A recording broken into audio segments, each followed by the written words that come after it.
Hello 11th class, welcome back on सा commerce classes. सो 11th class मैं आपके सामने फिर हाजिर हूँ बिजनेस स्टडी की एक और नई वीडियो के साथ।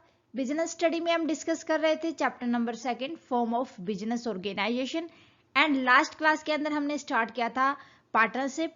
पार्टनरशिप का मीनिंग समझ लिया था हमें कि होता क्या है पार्टनरशिप, फीचर्स क्या क्या होते हैं इसकी, मेरिट एंड डिमेरिट को। एंड लास्ट क्लास के अंदर समझा था हमने क्या हम किसी भी माइनर को पार्टनर बना सकते हैं अपनी फर्म में। होप आपको क्लियर हो गया होगा। एंड अगर आपने अभी तक वो वीडियो नहीं देखी है तो आपसे रिक्वेस्ट है फटाफट से लिस्ट में जाएं और देख लें। आज हम डिस्कस करने जा रहे हैं टाइप ऑफ पार्टनरशिप की पार्टनरशिप कितने टाइप की होती है। साथ ही साथ आज की क्लास में हम डिस्कस करेंगे कि पार्टनरशिप डीड क्या होती है और क्या पार्टनरशिप का रजिस्ट्रेशन करवाना कंपलसरी होता है। सो आज ये सब हम आज की क्लास में समझ लेंगे और पार्टनरशिप को खत्म भी कर लेंगे। Okay, so let's start with type of partnership. तो टाइप ऑफ पार्टनरशिप की अगर हम बात करें तो इसको क्लासिफाई करके चलते हैं हम basis of duration and bases of liability. Means कि कितने टाइम के लिए या किस तरीके से कोई भी पार्टनरशिप फर्म बनी है। मान के चलते हैं कि जब कोई भी पार्टनर्स अपनी इच्छा के साथ ये डिसाइड करते हैं कि 2 और मोर पीपल्स ये मिलकर डिसाइड करते हैं कि हम ना एक पार्टनरशिप के अंदर काम करेंगे, मिलकर काम करेंगे, मिलकर कैपिटल लगाएंगे, मिलकर हम कोई भी काम करेंगे, तो वो होता है partnership at will. This type of partnership exist at the will of partners. Partner अपनी इच्छा से ये पार्टनरशिप तैयार करते हैं।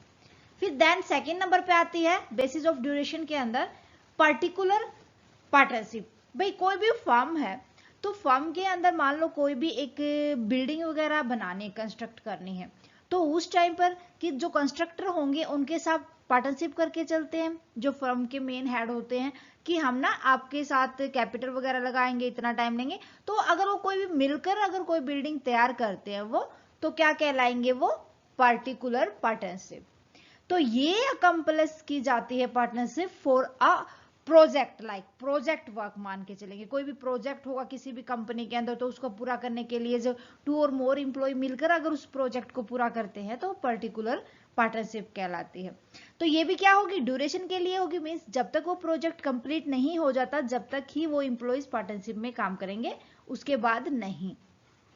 So this type of partnership is formed for a specified zone period to the accomplish a particular job consolation of a building। मान लो कोई particular job project यहाँ पर क्या हुआ कि कोई भी एक बिल्डिंग को कंस्ट्रक्ट करना है, उसको कंसोलेशन करना है, तो यहाँ पर जितने भी एम्प्लॉय होंगे उसको मिलकर करेंगे ना वो काम, तो वो क्या कहलाएगी, particular partnership. Then second part था टाइप ऑफ पार्टनरशिप के अंदर जब हम पार्टनरशिप को क्लासिफाई करके चलते हैं on basis of liabilities. Means general जो पार्टनरशिप होती है उसके अंदर सभी जितने भी इंप्लॉय होते हैं, जितने भी पार्टनर्स होते हैं, उनकी सबकी लायबिलिटीज लिमिटेड होती है। ठीक है, यहाँ पर फर्म का रजिस्ट्रेशन ऑप्शनल होता है कि चाहे तो वो अपनी जनरल पार्टनरशिप को रजिस्टर करवा सकते हैं, अदरवाइज नहीं, बट उसके बेनिफिट को देखते हुए पार्टनरशिप को उनको रजिस्टर करवाना पड़ता है या करवाना चाहिए। सो जनरल पार्टनरशिप के अंदर आ जाएगा this liability of partners is limited and joint, so register of firm is optional. Means यहाँ पर क्या हो जाएगा, पार्टनर्स की लिमिटेड लायबिलिटीज होंगी और वो एक साथ मिलकर ही अपनी लायबिलिटीज को पूरा करेंगे। ओके, देन उसके बाद आता है लिमिटेड पार्टनरशिप। भाई यहाँ पर एक ऐसा लिस्ट पार्टनर होता है जिसकी लायबिलिटी अनलिमिटेड होती है।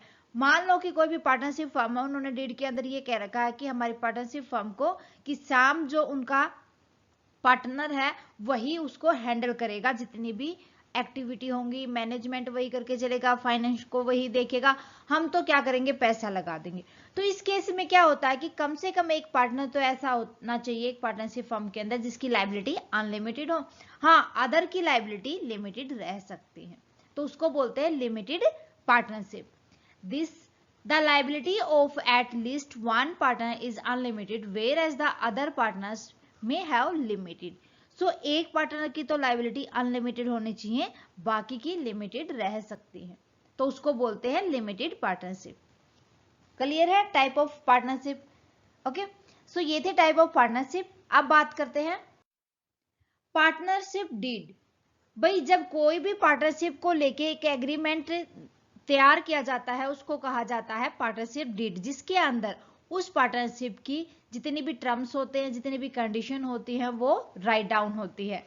So the written agreement on a stamped paper which specify the term and condition of partnership is called the partnership deed. Means जब कोई भी पार्टनरशिप तैयार की जाती है, अगर उसका स्टैम्प पेपर के ऊपर रिटर्न एग्रीमेंट ले लेते हैं तो वो क्या हो जाता है, पार्टनरशिप डीड बन जाती है, जिसके अंदर उस पार्टनरशिप के जितने भी रूल रेगुलेशन होते हैं, कंडीशंस होती है, मीन्स ये स्पेसिफाई होता है कि वो अपने प्रॉफिट शेयरिंग रेशियो क्या रखेंगे, सैलरी क्या देंगे, ड्रॉइंग कितना कर सकते हैं, या ड्रॉइंग और कैपिटल के ऊपर इनको इंटरेस्ट कितना मिलेगा. जहां पर ये सारी की सारी बातें लिखी होती है उसको बोलते हैं पार्टनरशिप डीड. ओके, सो इसके अंदर कुछ एस्पेक्ट होते हैं पार्टनरशिप डीड के अंदर, वो देखो.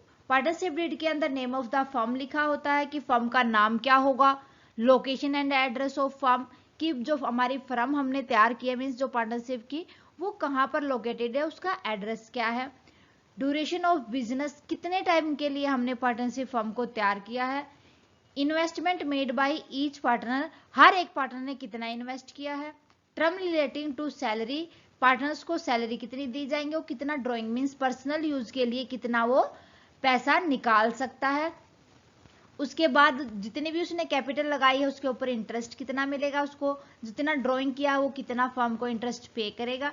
ये सारी की सारी टर्म्स पार्टनरशिप डीड के अंदर लिखी होती है.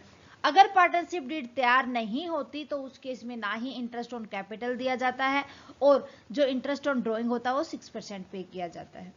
ओके, सो नेक्स्ट लिखा होता है duties and obligation of partners, की किसी भी पार्टनर्स की ड्यूटी क्या होती है, उसकी ऑब्लिगेशन मीन्स किन चीजों के लिए वो ऑब्लिगेट कर सकता है.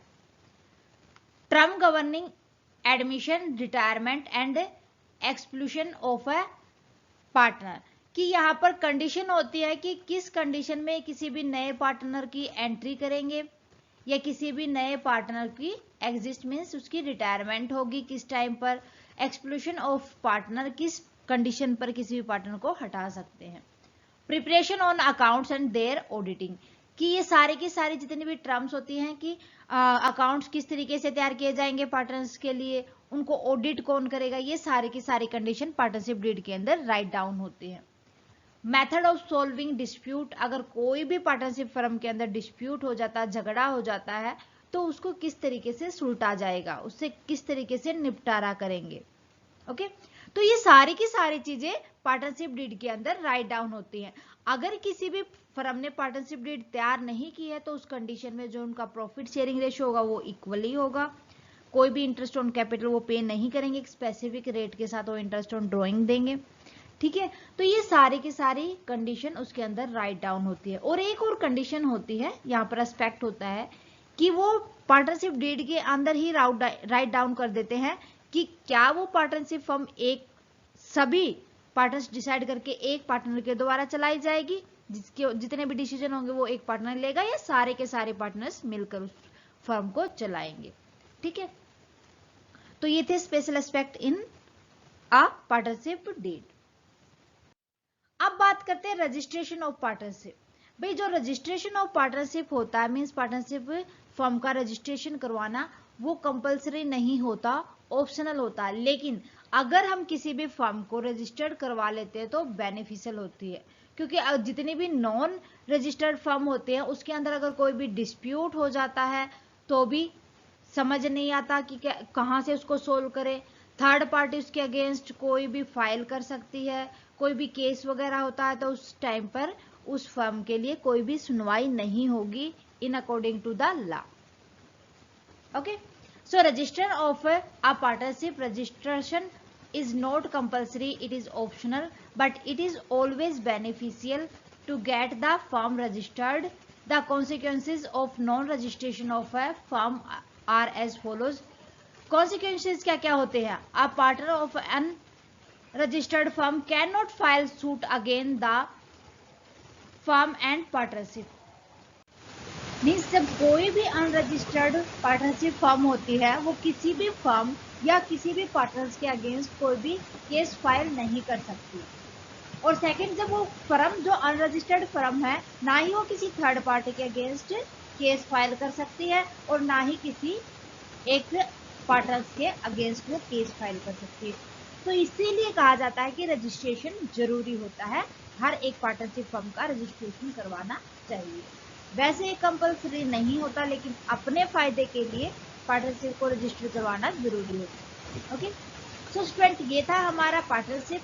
होप आपको अच्छे से समझ आ गया होगा लास्ट क्लास में और इस क्लास के अंदर। स्टूडेंट्स आज के लिए बस इतना ही, मिलते हैं नेक्स्ट क्लास में with new topic of this chapter. आज की क्लास कैसी लगी मुझे कमेंट करके बताएं। क्लास अच्छी लगी तो प्लीज लाइक और अदर स्टूडेंट के साथ ज्यादा से ज्यादा शेयर करें। अगर आप चैनल पर नए हैं तो फटाफट से साया कॉमर्स क्लासेस को सब्सक्राइब कर ले और बेल आइकन को दबा ले ताकि आने वाली क्लास की नोटिफिकेशन आपको मिल सके। Thank you very much student, bye bye and take care.